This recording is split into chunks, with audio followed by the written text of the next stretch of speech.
Imagine this. You are standing at the edge of a crowded room. Laughter, clinking glasses, animated conversations swirl around you like smoke. Everyone is connected, tethered by invisible threads of small talk, mutual flattery, shared illusions.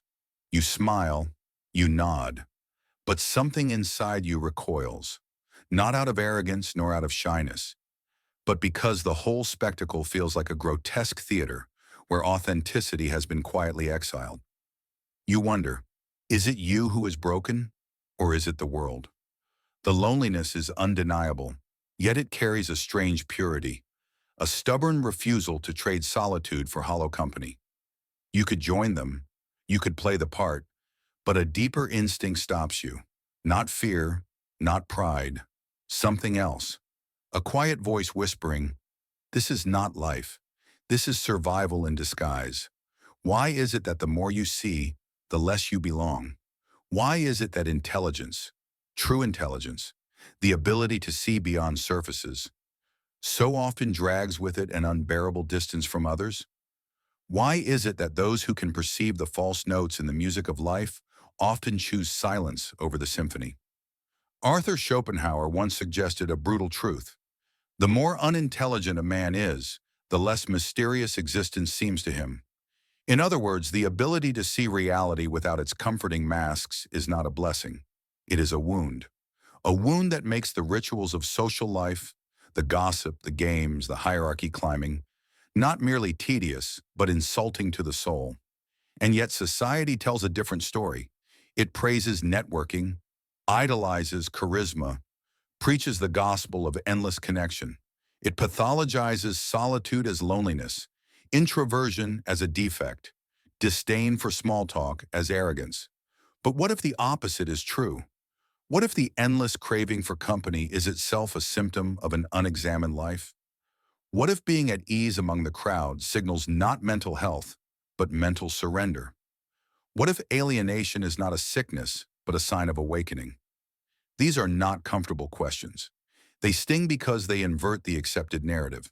They sting because they suggest that much of what is celebrated as normal is in fact a profound betrayal of the self. Schopenhauer, famously solitary, viewed most social interaction as a tax imposed by survival, a necessary evil for securing material needs, but a corrupting influence on the purity of thought. The intelligent individual, he argued, does not despise people out of hatred, but out of a painful recognition that genuine communion is rare, almost miraculous, and that the noise of the masses often drowns out the music of meaning. Imagine living with that knowledge, moving through a world where you see the invisible strings pulling at people's words, their smiles, their ambitions, and knowing that few, if any, will ever truly meet you in that deeper place. Would you still crave social life? Would you still seek the comfort of the crowd? Or would you, like Schopenhauer, choose the company of silence, of books, of your own uncompromised mind, even at the cost of loneliness? Maybe intelligence does not make one incapable of social life. Maybe it simply recalibrates the stakes. Maybe the intelligent soul realizes something most never dare to consider, that it is better to walk alone in truth than to sit crowned among a million in falsehood. But this realization, powerful as it is, does not come without a price. The withdrawal from the social dance can lead to isolation, misunderstanding, even bitterness. It can turn self-protection into a prison. It can transform wisdom into cynicism if not carefully tended. So the question is not merely why intelligent people withdraw. The deeper question is this: what hidden forces drive this dynamic, and how can one navigate it without losing their humanity in the process? That's where the real journey begins. Because behind the intelligent person's reluctance to participate in social life lies not just intellect, but a tangled web of psychological wounds, philosophical convictions, and existential longing that we must now unravel. Let's step into that labyrinth. It begins invisibly.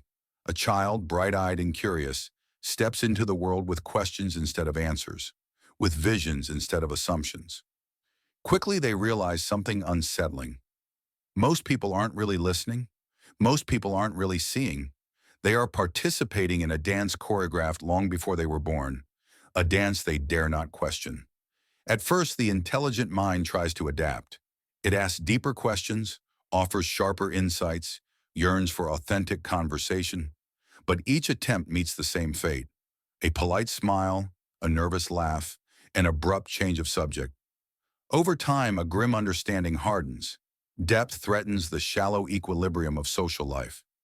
Carl Jung saw this fracture early in his clinical work.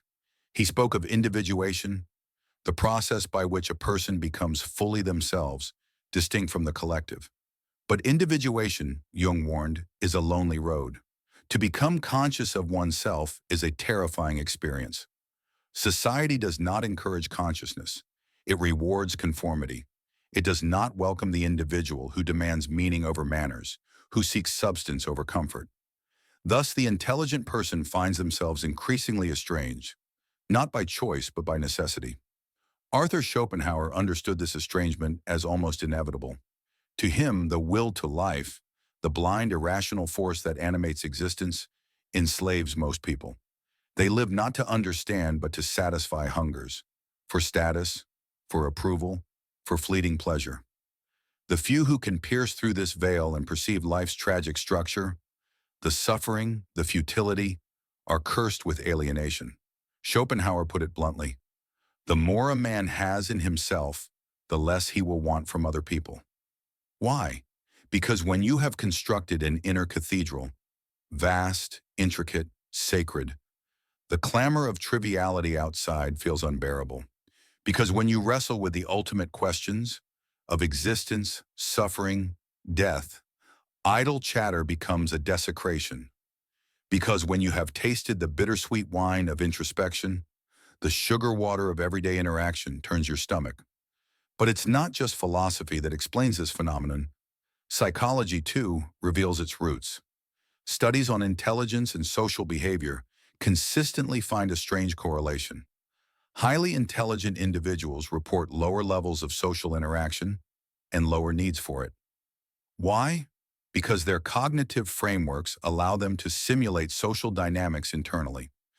Because they often seek stimulation from ideas, not gossip.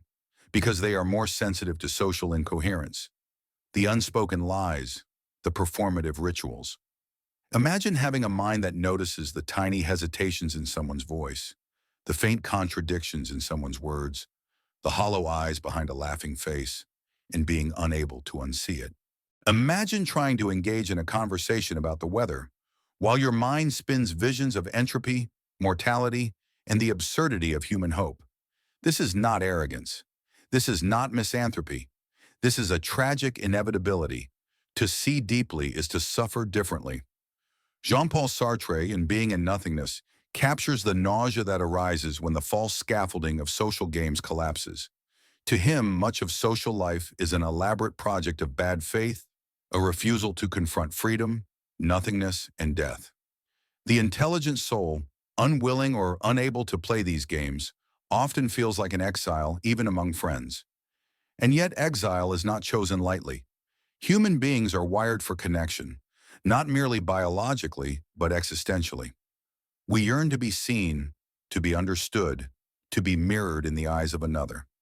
When that need goes unmet, when intelligence becomes a barrier rather than a bridge, the pain cuts deep. This pain often crystallizes into two dangerous myths. 1. There is something wrong with me. 2. There is something wrong with everyone else. Both myths are traps. The first leads to self-loathing, the second to contempt. Neither leads to wisdom. The real problem lies not in individuals, but in the structure of social life itself. A structure that demands superficiality to maintain cohesion. A structure that punishes the existential gaze with alienation. A structure that quietly conditions people to prioritize belonging over truth. Aldous Huxley, in his dystopian visions, warned of a future where entertainment, pleasure, and distraction would replace authentic existence. We live in that future now, and those who see it, truly see it, often find themselves withdrawing not because they hate humanity, but because they cannot bear its degradation. Here lies the hidden problem. The more awake you become, the less the world feels like home. The more clearly you perceive, the lonelier the road ahead. But awareness of this problem is only the first step, because beyond the pain of alienation lies an even darker landscape, a terrain where withdrawal can harden into bitterness, where solitude can curdle into despair. The question is not just why intelligent people withdraw, but what that withdrawal costs. Because every choice, connection or solitude, belonging or exile, shapes the soul in ways too subtle and profound to measure. And so the stakes are far greater than they appear.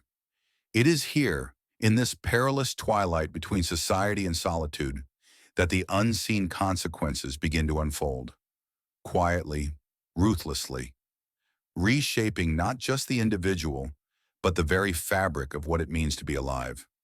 Let's step deeper into the shadows. At first it's subtle. The loneliness lingers like a shadow unnoticed, even as it stretches farther with each passing day. You may still attend gatherings, engage in conversations, laugh at jokes, and nod along with the stories. But inside, something is unraveling. An inner rupture, an erosion of connection. It's almost imperceptible at first, like a slow, almost invisible corrosion creeping through steel. You think you're fine, just another eccentric individual who prefers quiet moments over crowded rooms. But soon the consequences begin to take shape. You've withdrawn from the collective. Now the collective withdraws from you. People may not know it, but your presence has become a rare occurrence.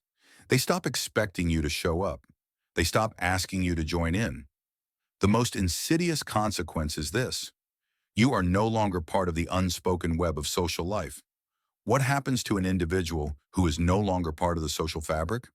The answer is as old as human history: isolation, despair, and often an existential crisis that cuts deeper than any fleeting emotional turmoil. This is where it starts to get dangerous. It is not just that you feel alone, you begin to become alone. The isolation of intelligent minds is not merely the absence of company, it's the absence of meaning. Here is the first of the unseen consequences. The intelligent person, unwilling to compromise their sense of truth, is often left with nothing but an empty mirror of society. That mirror no longer reflects anything worth seeing. It is a mere distortion, a surface-level illusion. You begin to realize that much of the world around you is a theater of the absurd, one where the actors are well rehearsed, but no one is truly living. You cannot unsee this, no matter how desperately you try. Philosophers like Friedrich Nietzsche were painfully aware of this. Nietzsche's diagnosis of modern society was one of profound sickness, a society that has lost its vitality, its deep connection to the forces that give life meaning. He called it the death of God, but it was more than a theological statement. It was the death of authenticity, the death of real engagement with the self and the world. In Thus Spoke Zarathustra, Nietzsche famously spoke of the last man, a figure who has lost all ambition, all striving, all sense of purpose. The last man is a creature of comfort, free of suffering but also free of vitality, free of meaning. This is the unseen trap for intelligent people who withdraw from society. They risk becoming the last man. But there's another equally dangerous consequence. The inward turning becomes an obsession with the self. When the world around you fails to provide meaning, the only recourse left is to dig deeper within, to understand oneself, to answer the questions that others avoid. But this quest for self-understanding can, over time, curdle into narcissism, self-absorption, and a false sense of superiority. Carl Jung warned of this too. In his view, the journey of individuation, the process of integrating the unconscious with the conscious mind, was essential. But Jung also understood that the unconscious is not just a treasure trove of wisdom. It is also a source of darkness, of irrational impulses, of the shadow self that we must confront and integrate, rather than merely admire. When the intellectual withdraws too deeply into the self, they risk becoming consumed by their own internal world, trapped in a maze of self-reflection that no longer connects to reality. The danger is in losing touch with the world outside, a world that is, whether we like it or not, interdependent. This paradox is what makes the intellectual's withdrawal so perilous. The very qualities that allow them to see more clearly, To perceive the world in its raw, unpolished form are the same qualities that can isolate them from the world. The more they know, the less they feel part of the world. They begin to question everything. Why do people go on living their banal lives? Why do they continue pretending everything is fine when it clearly is not? Why does the world not care about the deeper questions that haunt them? In this state, frustration begins to breed contempt. And as Schopenhauer observed, the intelligent individual can easily come to loathe the masses, the ones who are content with ignorance, with distraction, with shallow pleasures. The one who sees the hollow nature of society cannot help but despise the very thing they've withdrawn from. But this disdain has consequences. Contempt breeds bitterness. The person who once sought connection now becomes hostile toward it. Social interaction, once an avenue for potential meaning, becomes a mere annoyance, a reminder of the shallowness of the collective. And so the vicious cycle deepens. In the worst cases, the individual becomes a recluse, not because they prefer solitude, but because they no longer believe that anything outside of themselves is worth engaging with. Society, in its infinite complexity and superficiality, has lost its meaning, and yet the very act of withdrawal from it becomes a trap in itself. It is not simply a choice, it becomes an existential necessity. To re-enter the world of the unawakened would be to degrade oneself, to lower oneself to the level of those who live without questioning, who float through life on autopilot. Here is the ultimate unseen consequence of intelligent withdrawal. The intelligent individual is trapped by their own awareness. They know too much to go back, and yet they can't move forward because the world they long for, one of deep, genuine connection, is nowhere to be found. The more they see, the less they can engage. The more they withdraw, the deeper the loneliness sinks. And in the silence of their solitude, the questions grow louder. Can anyone ever truly understand them? Is it possible to reconcile the world they see with the one they are expected to inhabit? Is meaning still out there, or has it all been hollowed out? You felt it now, the isolation, the alienation, the creeping bitterness that arises from seeing the world in all its falsehood. But here's the truth no one will tell you. You don't have to stay trapped in this endless loop of disillusionment. There is another way, a rebellion that can shake you free from this self-imposed cage. And it's not what you think.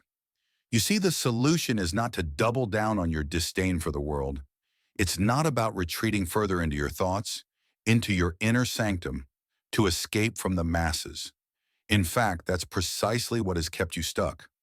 The real rebellion begins when you stop thinking of the world outside as the enemy and start treating it as the canvas for your own creative transformation.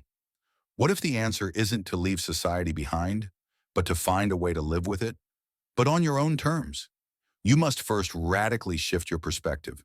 Society is not something to be avoided or condemned. It is something to be transcended. But transcending society is not about fleeing it. It's about realizing that you have the power to create meaning within it, regardless of its absurdities. Nietzsche's Übermensch, the overman, is not an isolated figure standing above the masses. The Übermensch creates meaning within a world that no longer offers it freely. But here's the thing. This kind of rebellion is not about rejecting everything. It's about embracing the chaos, the meaninglessness, and transforming it into something uniquely your own. Think of the artist who creates in a world that doesn't understand art, the scientist who continues to search for truth in a world obsessed with comfort, the philosopher who keeps questioning in a world that demands certainty.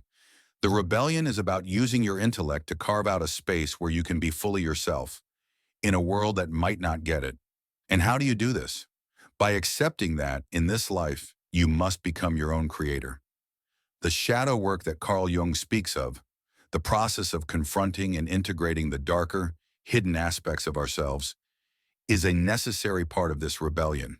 The truth is, all those parts of yourself that you've been avoiding, all those unresolved emotional scars, are what hold you back. These are the things that keep you from engaging fully with the world, from creating the life you want. To break free, you must look at these parts of yourself directly, with no judgment, and integrate them. You must stop seeing the world as an enemy to be fought and instead see it as a field to be cultivated. To do this, you will need to stop seeing your intelligence as a weapon against society and begin using it to find meaning and value in the very things you used to despise. But here's the catch. This kind of rebellion requires a shift in how you relate to others. Remember, your detachment wasn't just a rejection of the world, it was a rejection of other people. You've distanced yourself from society, from friends, from family, from the very human connections that could help you evolve. The rebellion, then, isn't just an intellectual exercise, it's a relational one. You must learn to see others, not as part of the problem, but as mirrors. Mirrors that reflect your own unexamined assumptions, your hidden judgments, your unacknowledged desires. In a sense, society is the ultimate feedback loop.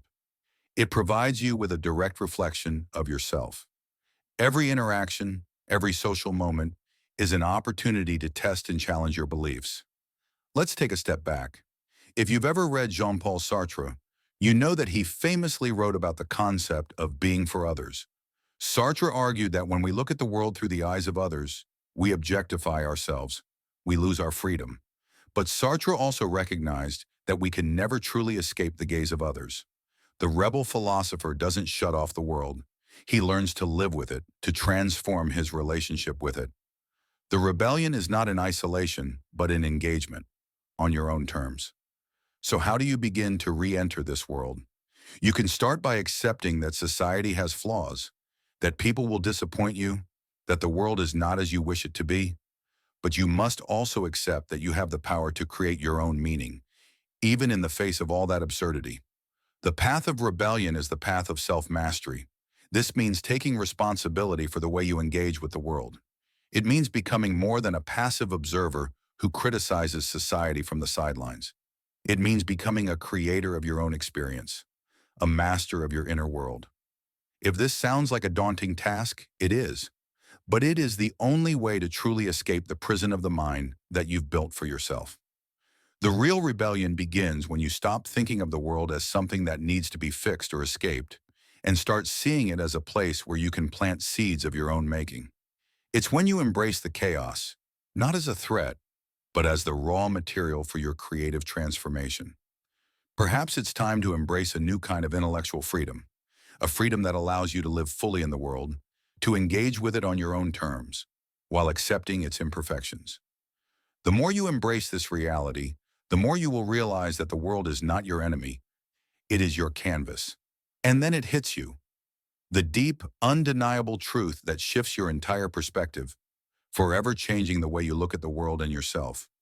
You thought the rebellion was about escaping the absurdity of existence, about rejecting the shallow conventions of society. But the real rebellion, the ultimate truth, is something entirely different. It is the realization that you cannot escape life. You must live it, fully with all its contradictions, its chaos, and its overwhelming flaws. You cannot hide behind the walls of intellect forever, as tempting as it may be. The deepest meaning in life is not found in retreat or detachment, but in embracing the very experience you've tried to avoid. The moment you stop viewing the world as something out there that needs to be fixed, and start seeing it as a place of infinite possibility for creation, you discover a freedom that is beyond what you ever imagined. The final realization is this: the greatest liberation is found in accepting that life is, by its very nature, absurd. We are all, as Albert Camus would say, condemned to be free, to choose how we live, to create meaning even when the world offers none. This absurdity, which you once resented, is precisely what allows you to build your own reality. This insight is so simple, yet so profound, that it cuts through the layers of intellectual posturing and self-justification you've built around your rejection of society.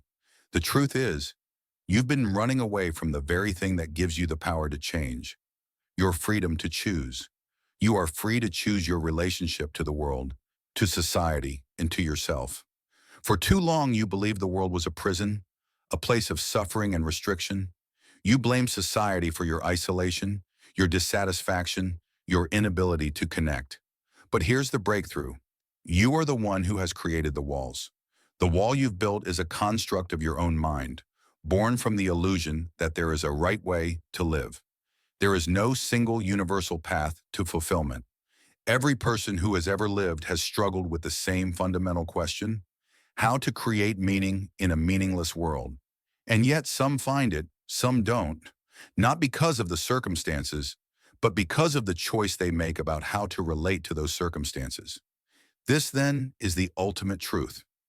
You are free to create the life you want, but you must first accept that it will not come from external forces. It will not come from the approval of others, from societal validation, from the comforts of the known. It will come from within, from your own mind, your own decisions, your own willingness to engage with life on your own terms. In this moment, you realize that you are not a passive observer of the world. You are its creator. You are an active participant in the shaping of your own existence. And this power has always been yours, even when you were unaware of it. But how do you reclaim this power? How do you begin to live with this radical acceptance? The first step is acknowledging the absurdity of it all. Life will never make sense in the way you've hoped. People will disappoint you, the world will seem indifferent, and suffering will always exist in some form. But once you stop trying to make sense of it all, once you stop clinging to the idea that life should be fair, you free yourself to begin creating meaning. You realize that meaning doesn't come from the world, it comes from the choices you make. The second step is taking responsibility. When you embrace the absurdity of life, you also embrace your responsibility for how you react to it. Your freedom lies not in escaping life, but in your response to it. This means accepting the challenge of living with awareness, of understanding your own emotions, thoughts, and desires, and choosing how to act in a way that is true to yourself, not to the expectations of others. And the third step? You must create meaning in every moment. This is where the rebellion truly happens. When you stop seeing life as something to be endured and begin seeing it as something to be created, you tap into an energy that has always been waiting for you. Each moment becomes an opportunity to make a choice, to affirm life in all its complexity, to contribute to the world with your unique perspective. Perhaps the most freeing realization of all is that you no longer need external validation. The approval you sought from others, the recognition you craved, loses its hold over you. You no longer need to be a cog in society's machine. Instead, you become the creator of your own existence, shaping your life according to your own values, your own principles, your own vision. So what does this final realization mean? It means that you are not a prisoner of society, not a passive participant in a world of absurdity. You are a free agent, capable of transforming the chaos around you into a source of personal growth, insight, and power. It is the ultimate truth that liberates you from your self-imposed cage. The understanding that life is not a problem to be solved, but a canvas to be painted. The rebellion, the true revolution, is not in escaping the world, but in engaging with it from a place of inner freedom. When you finally accept the absurdity of life, you are free to live it fully. In the face of chaos, you find your own order. In the face of a world that offers no meaning, you create your own. And this, more than anything else, is the ultimate power you possess.